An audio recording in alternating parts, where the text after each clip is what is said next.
10 में pass out हुआ। और दोस्तों आपको बता दूं, मैं 2010 में पास आउट होते ही मैं बीमार हो गया, किन्हीं कारणों से बीमार हो गया, उनकी बातें उसकी चर्चा कभी और करेंगे। और मैं लगातार करीब 1.5 साल तक हॉस्पिटल में रहा। और ऐसे वैसे हॉस्पिटल में नहीं दोस्तों, गंभीर रोग हुआ था तो मैं SGPGI लखनऊ में रहा। ठीक, SGPGI लखनऊ में 1.5 साल तक रहा, 2011 मिड तक। आज भी वो दिन याद करता हूँ, वो समय को याद करता हूँ तो भावुक हो जाता हूँ अंदर। मैंने आसपास लोगों को बहुत परेशान देखा, बहुत व्यथित देखा लोगों को। अब कई लोगों ने कहा कि अब क्या करेगा ये, अब जीवन में क्या कर पाएगा इतने दिनों। नमस्कार दोस्तों, आपका स्वागत है गवर्नमेंट एग्जाम स्टडी आपके अपने चैनल में। दोस्तों, हम इस चैनल पर आपको सरकारी परीक्षाओं की तैयारी करा रहे हैं और लगातार पढ़ाई से रिलेटेड वीडियोस डाल रहे हैं।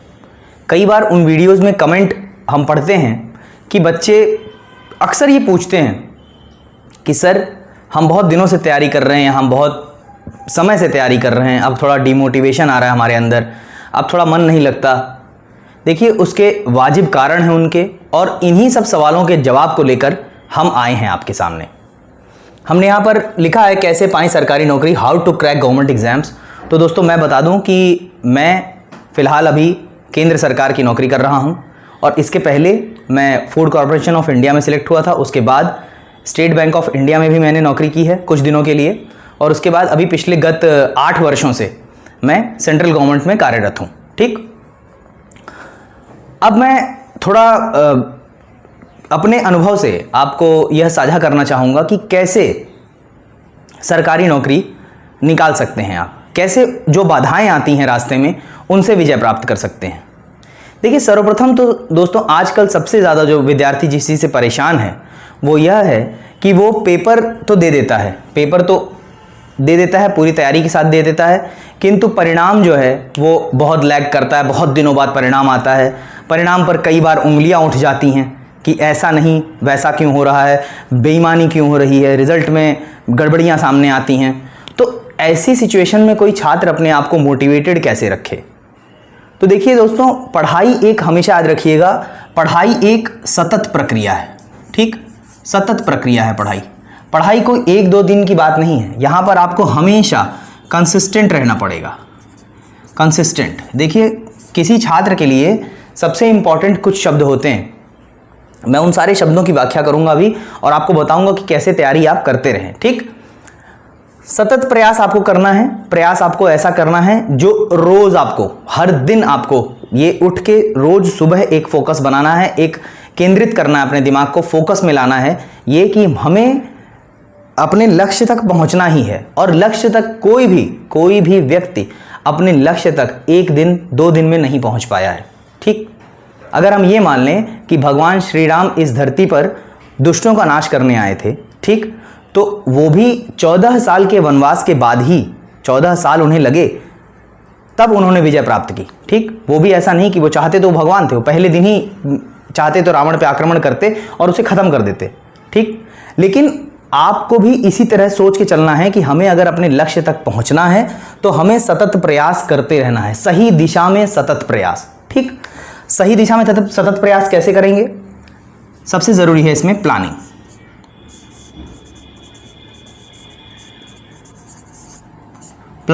ठीक, प्लानिंग ये कि आप सबसे पहले यह फोकस करें कि आप किस एग्जाम की तैयारी करना चाहते हैं। ठीक, 2-4 नामों में पैर नहीं डालने हैं। ठीक, आपको किस एग्जाम की प्रिपरेशन करनी है इसको पहले मन में लेकर चलें कि हमें फलाना एग्जाम की प्रिपरेशन करनी है। ठीक, अगर आप इस समय मान लीजिए आप पेट की तैयारी कर रहे हैं, ठीक, आपको ये लगता है कि मैं पेट की तैयारी कर रहा हूं और इस परीक्षा से मैं, पेट की परीक्षा से मैं बाकी और परीक्षाओं में जाऊंगा, तो सर्वप्रथम एकदम अच्छे से प्लान कर लें कि मान लीजिए कि यह परीक्षा आज से 50 दिनों बाद होने वाली है। ठीक, तो आप यह प्लान कर लें कि इन 50 दिनों का मेरा हर एक दिन का क्या प्लान होगा। हर एक दिन, प्रतिदिन मैं फला चीजें पढ़ूंगा, कैसे पढ़ूंगा, हर एक दिन का प्लान करें।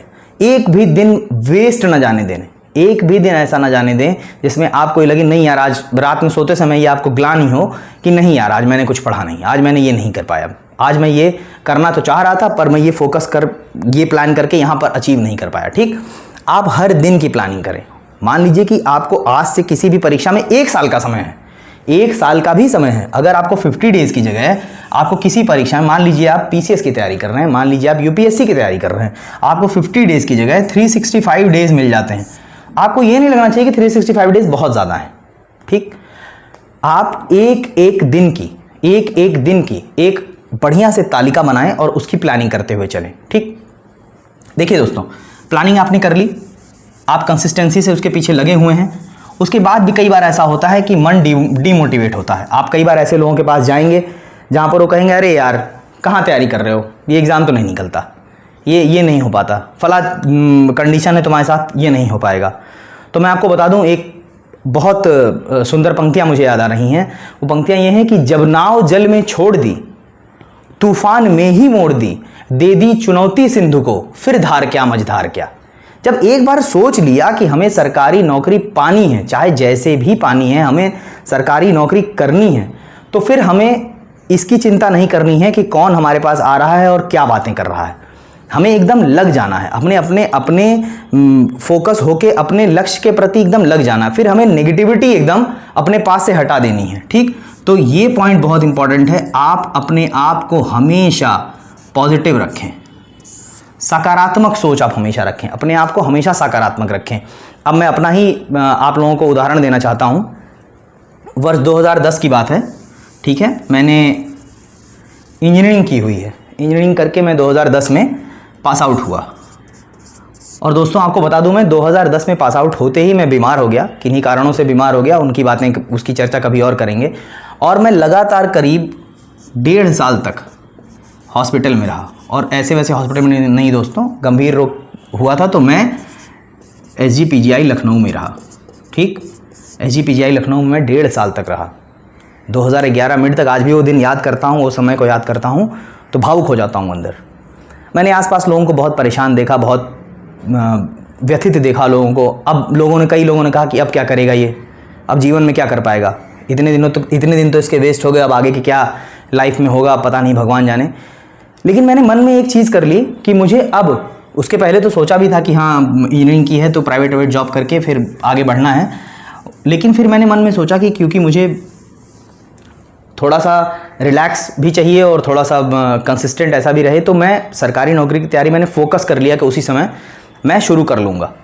और मैंने जैसे ही मैं हॉस्पिटल से डिस्चार्ज हुआ, उस दिन से लेके मैंने अपनी तैयारी अपने ही तरीके से, मैंने कोई कोचिंग नहीं की, कहीं नहीं जा सका क्योंकि उसमें मुझे अलाउ नहीं था, मैं जा नहीं सका कहीं, वो नहीं हुआ मेरे साथ। तो मैं अपने आप से अपने ही तरीके से प्लानिंग करके जो आपको बता रहा हूँ। और एक चीज़ और बताऊँ कि हमारे समय पे इस तरह के यूट्यूब चैनल नहीं थे, ठीक। स्कैरसिटी थी, चीज़ों की बहुत स्कैरसिटी थी, बहुत अनुपलब्धता थी, चीज़ें नहीं थी इतनी आसानी से मिलने वाली कि आसानी से मिल जाए कि इसका ये चीज़ आप पढ़ लीजिए, ये पढ़ लीजिए, ये पढ़ लीजिए। हमें किताबों से खुद नोट्स बनाने होते थे, खुद ही हम पढ़ते थे। आज से ज़्यादा नहीं, 7-8 साल पहले की बात कर रहा हूँ। यूट्यूब तो अब पिछले 5-6 सालों में पढ़ाई के फोकस में ज़्यादा आया, उसके पहले तो एंटरटेनमेंट ही, लोगों का एंटरटेनमेंट का साधन था। तो मैंने सोचा मैं प्रिपरेशन करूँगा और पेपर दूंगा और पेपर निकालूंगा।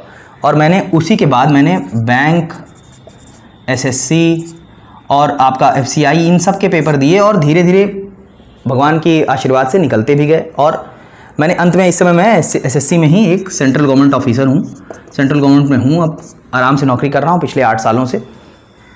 तो मैं यही कहूँगा कि बाधाएँ बहुत आएंगी, बहुत बाधाएं आएंगी आपके सामने, बहुत ऐसी चीज़ें आएंगी जो आप सोचे नहीं होंगे वो होगा आपके साथ। लेकिन आपको उन्हीं बाधाओं को पार करना है।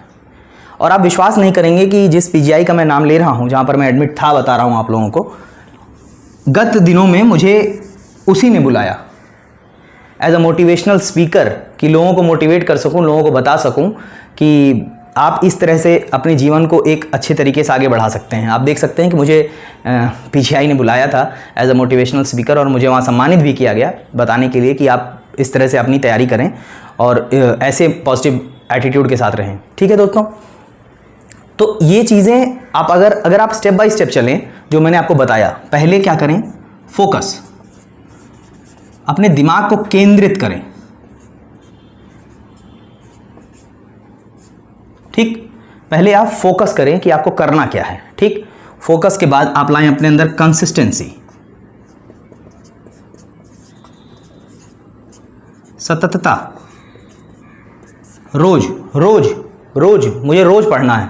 मैं सुबह उठूं तो मेरा एक लक्ष्य होना चाहिए। कंसिस्टेंसी, बिना प्लानिंग के कंसिस्टेंसी बेकार है।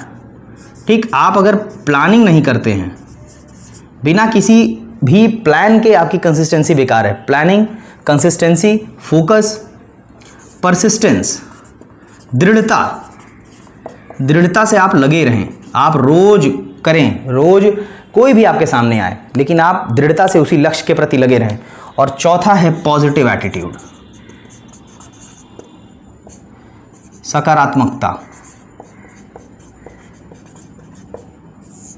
आप किसी के साथ रहें, पॉजिटिव एटीट्यूड से रहें। तो मैं 100% श्योर हूं दोस्तों, 100% नहीं, मैं 101% श्योर हूं, आपकी नौकरी ज़रूर निकलेगी। आप ज़रूर एक सरकारी अफसर ज़रूर बनेंगे, ज़रूर ही बनेंगे, 101% बनेंगे। और इन सबको अगर आप स्टेप बाय स्टेप फॉलो करेंगे, आप किसी अच्छे तरीके से अपने फोकस लक्ष्य के प्रति चलेंगे, आगे बढ़ेंगे, तो दोस्तों मैं कह रहा हूं कि आपको 100% मिलेगी सफलता। और किन्हीं कारणों से आपको अगर सफलता नहीं मिलती है, देखिए दोस्तों, ये ज़रूरी नहीं कि हर कोई जीवन में जिस लक्ष्य को लेकर चला हो वो उसे मिल जाए। ठीक, बचपन में हम सोचते हैं कि हम बड़े होकर क्रिकेटर बनेंगे, हम सोचते हैं कि हम बड़े होकर सिंगर बनेंगे, हम सोचते हैं हम बड़े होकर कुछ ऐसा करेंगे जो किसी ने नहीं किया है। ठीक, लेकिन हम आज उसी रैट रेस में लगे हुए हैं। तो ज़रूरी नहीं कि हम जो सोचें वो मिल जाए, लेकिन आप ये जान लीजिए कि इतनी ईमानदारी के बाद, इतनी ऑनेस्टी के बाद आप जीवन में कुछ अच्छा ज़रूर करेंगे। जीवन में आप अच्छा ज़रूर करेंगे, आप कुछ ना कुछ इस समाज को दे सकेंगे। इसके बाद ये ज़रूरी नहीं है कि आपका प्रयास, देखिए प्रयास जो होता है या मेहनत जिसे कहा जाता है, प्रयास या हार्डवर्क, ये कभी बेकार नहीं जाता दोस्तों।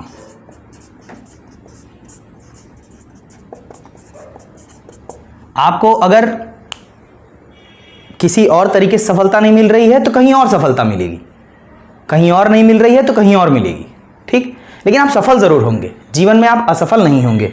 तो मेरी इन बातों को ध्यान में रखते हुए अपनी तैयारी को आगे बढ़ाएं। बिल्कुल डिमोटिवेट मत हो कि परीक्षा इतने दिन में हो रही है, परिणाम इतने दिन। आप अपने आप को एकदम सजग रखें, एकदम सतत प्रयास करते रहें, फोकस्ड रखें, आप ज़रूर सफल होंगे। इस चैनल के साथ जुड़े रहें, हम तो पढ़ा ही रहे हैं आपको, बाकी ऐसी और वीडियोज़ आपके सामने लाते रहेंगे। आपके सफ़र को थोड़ा सा और आसान बनाने की कोशिश करेंगे। ठीक है दोस्तों, जुड़े रहें हमारे साथ, चैनल को सब्सक्राइब ज़रूर करें। ये वीडियो पसंद आई तो इसे लाइक करें और शेयर करें। धन्यवाद।